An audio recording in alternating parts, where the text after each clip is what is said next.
नमस्कार, आप देख रहे हैं HMTV लाइव। मैं हूं राजकुमार अग्रवाल, नोएडा से। मित्रों, जैसा कि आप अभी 2 मई और दीदी गई का नारा लगा करके लोग बोल रहे थे, आज वो लोग कहाँ हैं? दीदी आ गई, दीदी कहीं नहीं गई, लेकिन और अपनी ताकत के साथ आई। मैं आपको यहाँ ये भी बता दूँ कि जब आते ही दीदी ने जो कोहराम मचाया है, जो खेला खेला है, एक जान लेने का एक खेल बहुत ज़बरदस्त खेला जा रहा है। वो बंगाल के अंदर एक नया कश्मीर, नया पाकिस्तान हम देख रहे हैं कि वहाँ पर, जैसे कि मैं आपको याद दिला देता हूँ, कश्मीर के अंदर, जम्मू के अंदर मुफ्ती मोहम्मद जो महिला थी, वहाँ की जो CM थी, उसने कहा था झंडा उठाने वाला कोई नहीं मिलेगा। याद कीजिए, आपको याद है ना, झंडा उठाने वाला कोई नहीं मिलेगा। लेकिन मैं आपको यहाँ ये भी याद दिला दूँ, ऐसा ही बंगाल में एक खेल चल रहा है ज़बरदस्त, जो कि ऐसा ही एक खेल बंगाल के अंदर चल रहा है। वहाँ भी अगर कुछ दिन बाद ये सुनने को आपको मिल जाए कि आपको भारत का झंडा उठाने वाला वहाँ कोई नहीं मिलेगा, यह बहुत एक अतिशयोक्ति नहीं होगी। आप इस बात को समझ लीजिए।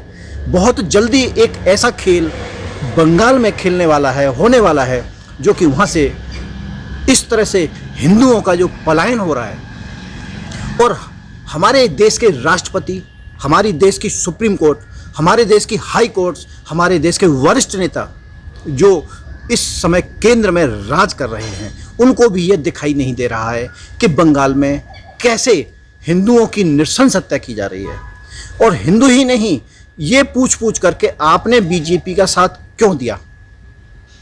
यानी कि आप हिंदू हैं तो आपको उस बंगाल से मर के या अपनी जान बचा करके उस बंगाल से निकलना ही पड़ेगा।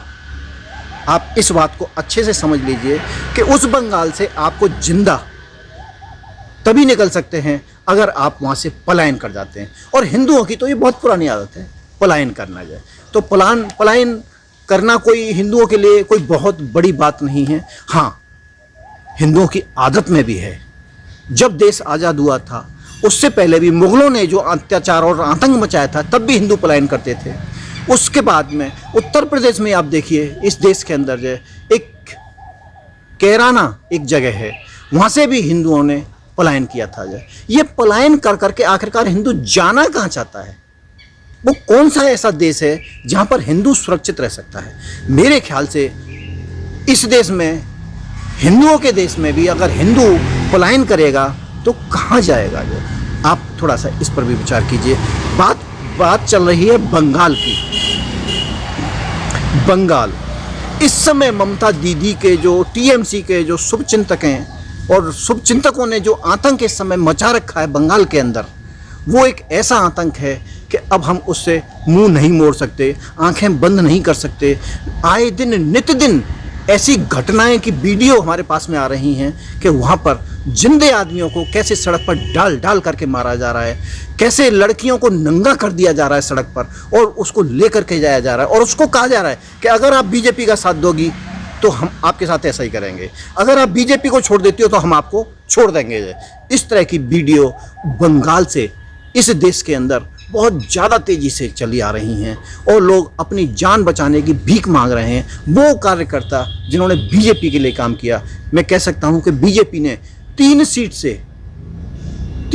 से आज 76 सीट पर बीजेपी बंगाल के अंदर है। लेकिन वो 76 MLA कुछ भी आज नहीं कर रहे हैं। वो खुद अपनी जान की फिक्र कर रहे हैं, जान की चिंता कर रहे हैं। वो 76 MLA अगर सही से अगर काम कर दें आज भी, तो ये जो TMC का जो आतंक है, जो इस समय हिंदुओं के साथ में जो अत्याचार TMC कर रही है, वो अत्याचार रुक सकता है। लेकिन बीजेपी के जो कार्यकर्ता हैं, बीजेपी के जो MLA हैं, बीजेपी के जो सांसद भी हैं, और मैं तो ये कहूँ बी मुरलीधरन अभी कुछ दिन पहले 4-5 तारीख को ही बंगाल गए थे। मौजूदा मंत्री, केंद्र सरकार का एक मौजूदा मंत्री बंगाल जाता है और अपनी यात्रा को वो एक हमले के बाद में छोटी कर देता है, काट देता है। जिसकी यात्रा बहुत लंबी होनी थी, वो अपनी यात्रा को एकदम शॉर्ट करके वापस दिल्ली की तरफ भागता है, अपनी जान बचाकर भागता है। क्या यह सुप्रीम कोर्ट को नहीं दिख रहा है? क्या सुप्रीम कोर्ट सोलो अपना मोटो नहीं ले सकती? ले सकती है, लेकिन सुप्रीम कोर्ट ने भी इस समय आंखें बंद की हुई हैं। वैसे सुप्रीम कोर्ट को दिखाई देता है दिल्ली में क्या हो रहा है, कोरोना क्या हो रहा है, लेकिन वहाँ पर जो हिंदुओं की जान जा रही है वहाँ पर कुछ भी सुप्रीम कोर्ट को नहीं दिखाई दे रहा है। अगर आप बचकर इस देश में रहना चाहते हैं तो उस बंगाल से आपको पलायन करना पड़ेगा। हालांकि कुछ लोग बंगाल से निकल करके असम के अंदर भी अपना पलायन कर चुके हैं और असम सरकार उनको एक ट्रांजिट कैंप, एक राहत शिविर बना करके उनको वहाँ पर भोजन की व्यवस्था की गई है, रहने की व्यवस्था की गई है। लेकिन इस बात की कोई गारंटी नहीं है कि ये पलायन अब थम चुका होगा। ऐसा पलायन इस देश को देखने को मिल रहा है। यह पलायन हमें बहुत पहले की याद दिला दूं, उस समय जब मुगल काल था तो रातों रात हिंदू पलायन कर जाते थे, या वो मोमडन बन जाते थे, मुस्लिम बन जाते थे। आज वो स्थिति हो रही है।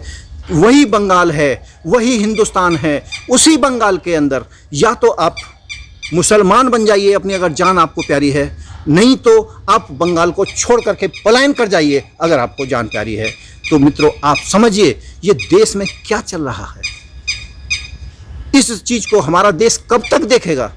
ये हिंदू कब तक पलायन कर कर करके भागता रहेगा इस राज्य से उस राज्य में? अगर इसी तरह से ये व्यवस्था बनी रही बंगाल के अंदर, तो मैं गारंटी से कह सकता हूं कि एक नया पाकिस्तान बांग्लादेश के साथ जुड़ करके बंगाल अपनी सीमाओं को बहुत जल्दी बढ़ाने वाला है। मित्रों, थोड़ा सा गौर कीजिए। और मैं आपको यहाँ भी ये भी बात कह दूँ, हमारे देश के जो प्रधानमंत्री हैं, राष्ट्रपति हैं, सुप्रीम कोर्ट है, वो भी थोड़ा सा इस पर गौर करें कि यह पलायन, यह जो है कब तक चलता रहेगा, कब तक हिंदुओं की इस तरह से जान जाती रहेगी। नमस्कार, आज के लिए इतना ही।